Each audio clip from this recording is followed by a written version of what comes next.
விழுப்புரம் அருகே அரசூர் பகுதியில் அமைந்துள்ள தமிழ்நாட்டில் உயரமான 52 அடி உயரம் சிலை கொண்ட பிரம்மாண்ட மகாவாராகியம்மன் கோவிலில் வெகு விமரிசையாக நடைபெற்ற கும்பாபிஷேகத்தில் ஏராளமான பக்தர்கள் கலந்து கொண்டு சுவாமி தரிசனம் செய்தனர்.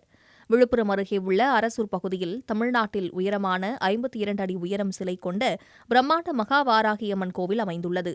இக்கோவிலில் நடைபெற்று வந்த திருப்பணிகள் முடிவடைந்து கும்பாபிஷேகத்தை முன்னிட்டு கோவில் வளாகத்தில் யாகசாலைகள் அமைக்கப்பட்டு பல்வேறு நதிகளில் இருந்து கொண்டுவரப்பட்ட புனித நீர் வைக்கப்பட்டு கணபதி பூஜையுடன் துவங்கி 4ஆம் காலையாக பூஜைகள் நடைபெற்று பூர்ணாகூதியுடன் நிறைவு பெற்றது.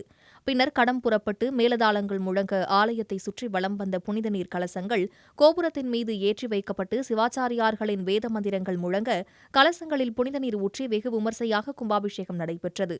அதனைத் தொடர்ந்து பரிவார தெய்வங்களுக்கும் கும்பாபிஷேகம் செய்யப்பட்டது. பின்னர் ட்ரோன் மற்றும் தீயணைப்பு வாகனம் மூலம் பொதுமக்கள் மீது புனித நீரானது தெளிக்கப்பட்டது. இதில் ஏராளமான பக்தர்கள் கலந்து கொண்டு சுவாமி தரிசனம் செய்தனர்.